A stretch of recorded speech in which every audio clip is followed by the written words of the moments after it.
everybody, welcome back to the Evermore YouTube channel. It's Chris back with a match preview for Newcastle United's upcoming game away to Arsenal, Tuesday the 3rd of January at 7:45 at the Emirates Stadium. So we're going to have a little look at how we think the team's going to line up, talk a little bit about what we think the result may or may not be, and just pick through a little bit about the game as well. So before we do a little bit of housekeeping, if you haven't already, please click the like and subscribe button. We'd love you to come and join us. We're on 2,212 subscribers, I think, at the minute. So thank you so much to everybody who's clicked that button in the last few days after the few videos that we've had out.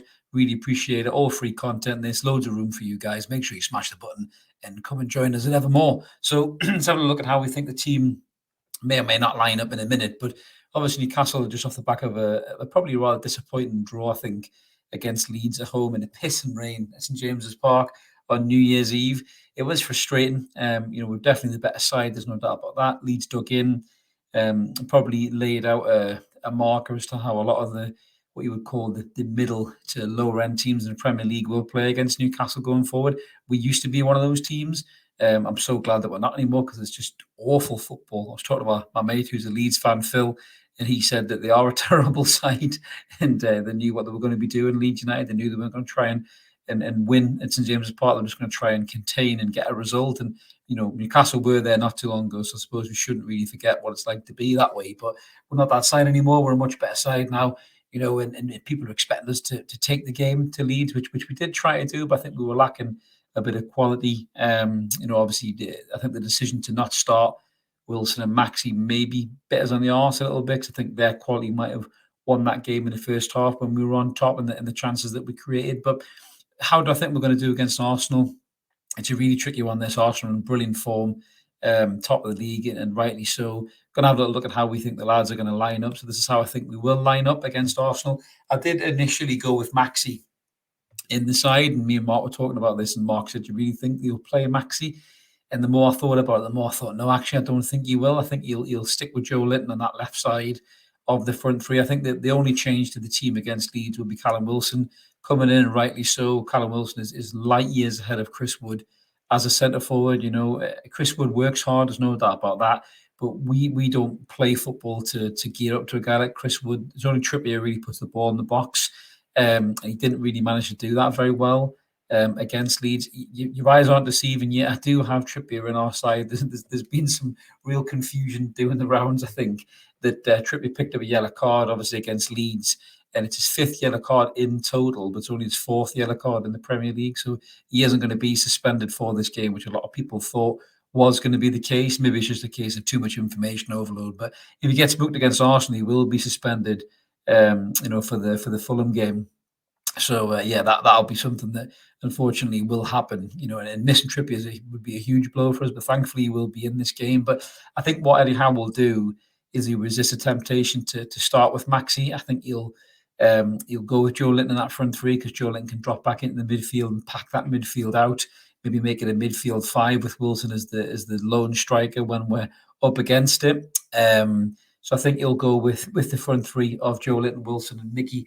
I think Joe Willock will retain his place with Bruno Guimaraes and Longstaff. And Longstaff got some pelters against Leeds, and for me as well, in particular in the post-match review, in terms of getting the goal scoring opportunities he got and just panicking and fluffing his lines. He's not really that type of player. He's not composed like that in the final third. That's where you really want Bruno or Willock. So if we get these chances at the Emirates, you really want to hope to fall to Bruno Guimaraes or Willock, because in the thought of Longstaff again, I don't think we'll have any joy. Dan Burn will probably keep his place at left back. Again, I'm concerned about what people could do to Dan Burn, likes of Odegaard, Martinelli, Nketiah, pace, trickery, can pull wide. We'll see what Dan Burn's made of in this game. He's a fantastic defender, there's no doubt about that. I love Dan Burn to bits, but he's not going to push forward. But maybe in a game like this, we might be the team that's looking to contain Arsenal a bit more and hit them on the break, possibly. I don't think we'll play negative in any stretch, but I think that's how we're probably going to line up. But where will the game probably be won? I think Arsenal got such dangerous players. They're missing some good players as well. The likes of Smith Rowe is still injured. Obviously, Gabriel Jesus is a massive one for them that he's missing. But even without that, you're talking about players that I've just mentioned. You've got Zinchenko could come back in at left back. I know Tierney played the other day. They've got Partey strong in midfield. Saka's in great form. Odegaard's a superb player. Martinelli and Nketiah, they've got such quality players in that team. We're really going to have to be at our best to kind of contend, which is why I think Longstaff will play, because for his defensive qualities and his tracking back and his engine and everything else as well, he will probably get that nod ahead of obviously bringing Max into the team and dropping Joe Linton in the midfield. But in terms of us, we need Callum Wilson to be at his best, really, because without Callum Wilson at his best, we will struggle in games like this. Pound for pound, we've got one of the best centre forwards in the league, one of the best goal threats in the league in Callum Wilson. In Bruno Guimaraes, we've got one of the best midfielders in the league. There's no doubt about that in my mind. Joe Linton can be a match winner, can be someone who can disrupt play. He can get in the likes of Xhaka's face, wind him up, maybe turn him off his game. Xhaka's calmed down a bit. I haven't seen many of those batshit crazy moments off of him of late. But he is a player you can get in the head and you can wind him up. So potentially, the lads could look to do that. We got wound up against Leeds. Can't have that happen at the Emirates, because we'll be the away side. We'll be the side where the pressure will be on the home team to get everything. You need the referee to be strong, and the referee wasn't strong against Leeds. He was weak. He lost control of the game, and I really hope that we have a stronger referee for the game on the Tuesday. I'm not entirely sure who the referee is, but fingers crossed they're going to be a better ref than the one we had against Leeds on Tuesday night. So let's have a look at the head-to-head, and I'll give you our match predictions. So the head-to-head, unfortunately, is heavily weighted in the Gunners' favour. As you can see there, 54 Premier League games. And bear in mind, for the majority of these, we've been absolutely dog shit as a football club. So it's not surprising that Arsenal got the majority of the wins here. 33 to the Gunners versus 11 to us. 90 goals in it for them, 43 for us, 28 clean sheets for them, only 12 for us. So we have been dicked by this team for several years in the Premier League. You can see the form guide there between the two teams going in. Great form guides for both of them. Arsenal obviously got the wins on the board there. In terms of us, we've got that one draw against Leeds. That could have easily been a win. So we are third in the league, and rightly so. We're playing great football. We're in good form. We're one of the best teams in the league. And this is going to be a real good litmus test to see where we are as a team in this, so-called title race that the media keep trying to drag us into. Personally, I think we're probably more closer to breaking the top four. Would be a hell of an achievement for us. If we finish top 7 and win a cup, it's an unbelievable season for Newcastle. Let's get it right. But, to be in and around this kind of conversation anyway, in January is incredible. But you can see the last 5 there, not very much in our favour. A lot of victories for Arsenal.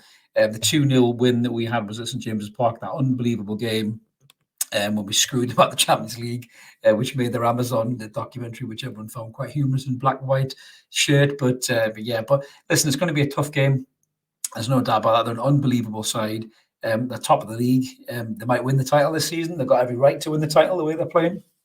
Man City have had a little bit of iffy moments. Obviously, they couldn't get the win against Everton the other day. I think for us in particular, even though we drew against Leeds, the results have gone in our favour. Really, City couldn't beat Everton. Spurs got beat.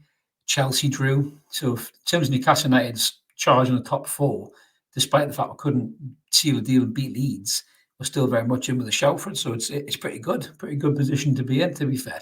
And then we've got a lot of winnable games coming up after this Arsenal game. So get this one out the way, and then I think the rest of the fixtures, you're really looking at Newcastle United getting maximum points from a lot of these. Now, where do I think this game is going to go?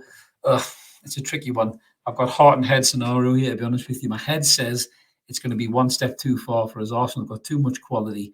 And it's going to be 2-1 to the Gunners. But my heart says Newcastle might be able to get a 1-1 draw.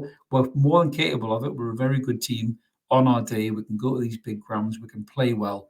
We can work on our game plan. We can stifle the play. We can hit them on the break. So my heart says 1-1. My head says 2-1 to the Gunners. But let us know what you guys think in the comments below. We always appreciate the comments. We always do our best to try and reply to as many as we can. And as I said, if you haven't already, please click the like and subscribe button. We'd love you to come and join us. Loads of room whenever more. 2 weekly shows, Mondays and Wednesdays, and pop the videos just like this. But let's keep supporting that team. We're United. Until then, it's Chris signing off. We'll catch you later. Cheers. Bye.